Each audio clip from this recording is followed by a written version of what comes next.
This is Mrs. Black. Got a couple stories for Mrs. Richardson's class. First one is Jan Brett's Town Mouse, Country Mouse.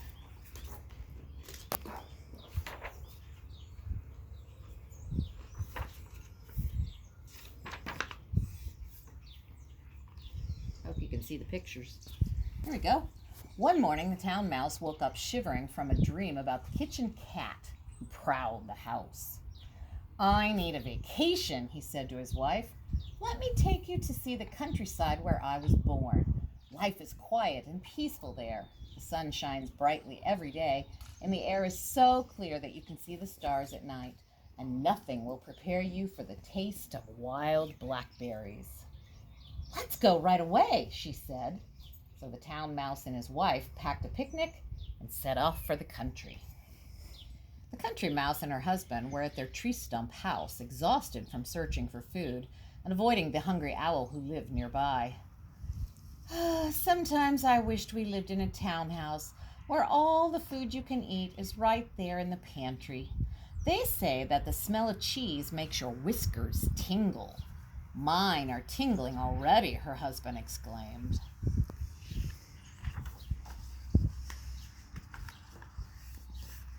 Town mice were outside the country mice's house, putting a huge chunk of cheese in the middle of their picnic cloth.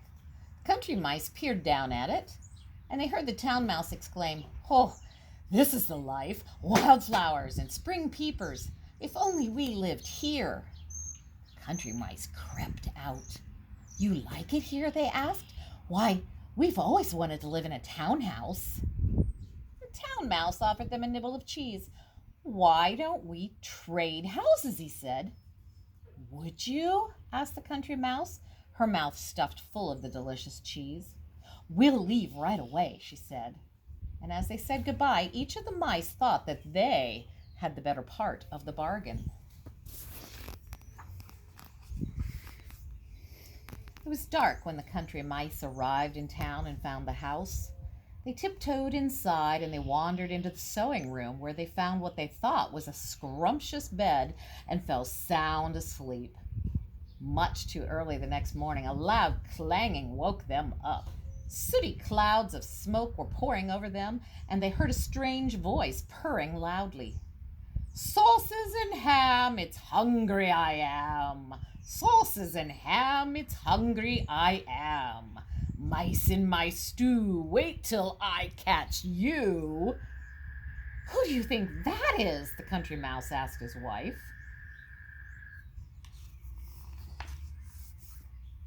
The town mouse and his wife were up with the birds, ready to gather wild blackberries in the grassy meadow for breakfast.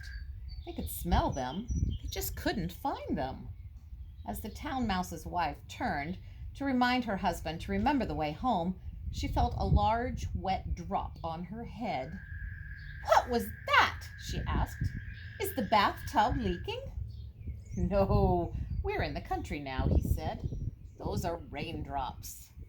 Just then, lightning lit up the sky and rain poured down as the two drenched mice ran wildly for their tree stump house.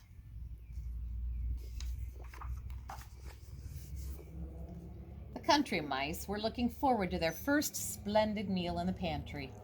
"I'm sure there is ham in the ice chest and rolls in the bread box, but the best smell of all is coming from up there," the country mouse told her husband. "It must be a fine old cheese. I'll climb on your shoulders and get it." But she couldn't quite reach it. "Stand on your toes," she called down. But just as she got a hold of the cheese, her husband lost his balance, and the top slammed down, and she was left hanging by her tail. Help me, I'm caught."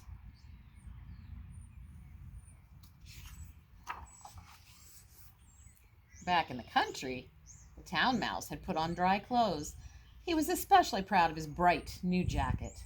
So colorful and eye-catching," he said to his wife. "Let's stroll in the forest. We'll come back loaded with acorns and hickory nuts." But their walk was soon interrupted. The town mouse's colorful coat was so eye-catching that it caught the eye of a curious blackbird, and if his wife hadn't held him by his foot, he would have been carried off.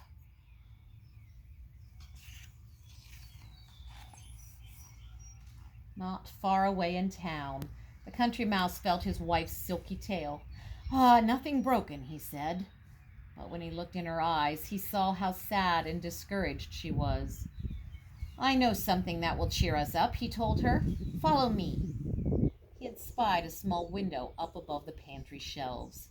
Together they climbed higher and higher, and when they reached the top, he rubbed away the soot, and they looked out at a piece of blue sky. Doesn't that look like home? The country mouse asked his wife.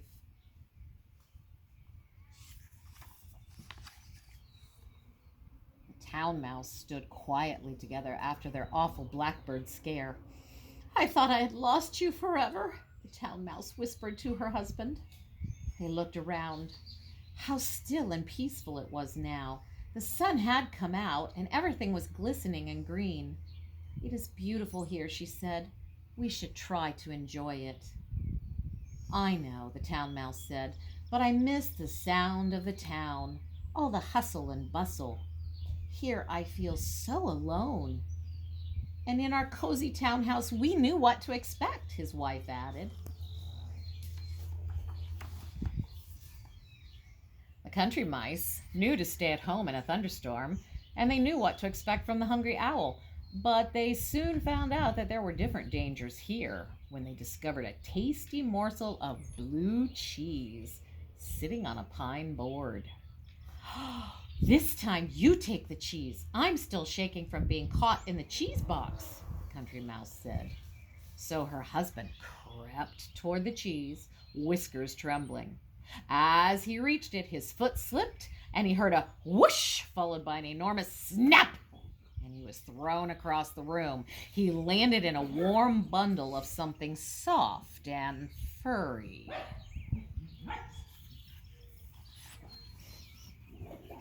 The country mouse was shaking from his close call.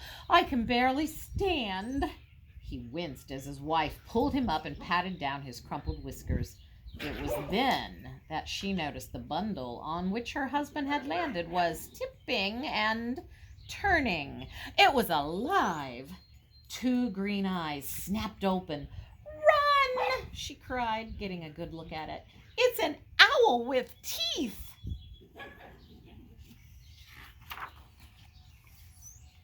The town mice knew how to avoid mousetraps set with cheese, but they soon found that the country has its own perils when they explored the riverbank hand in hand.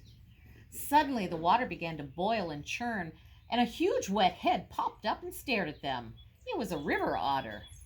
The mice tore back to their tree stump home, only to find a hedgehog rolled into a ball in front of the door. Then they heard an animal crashing toward them through the underbrush. I can't take this anymore, the town mouse quaked, and she raced for the nearest tree with her husband right behind her.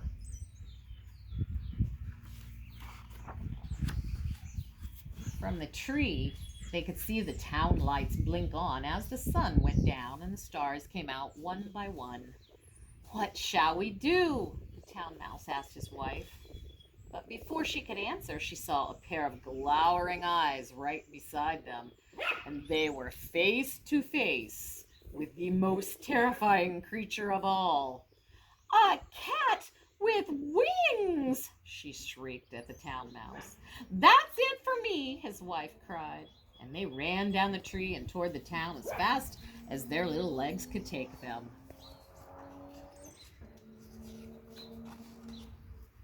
As the town mice headed frantically along the road, the country mice were fleeing in terror toward the country. Their paths crossed, but neither one saw the other. They were so frightened. Even the sky seemed to be falling down on them. The country mice didn't stop running until they could see their tree stump in the distance. The town mice kept on running until they reached their townhouse. The musty smell of old wood, the smoke from the kitchen, all seemed wonderful. Even the street sounds outside sounded cheerful and friendly. Ah, there's no place like home, sighed the town mouse as he and his wife settled into a warm old slipper. There's no place like home. Atop their cozy tree stump house, the country mouse and her husband looked up at a full moon shining down on them. They sighed happily. "Ah, we missed you," they said together. And back on the road, the cat and the owl had knocked each other out when they collided head on. The cat, slowly waking up, touched his bruised head gingerly, and he looked up to see the owl brushing himself off. It was then that he had an idea. "Owl, how would you like to trade places with me? I've always wanted to try the simple life in the country." The end.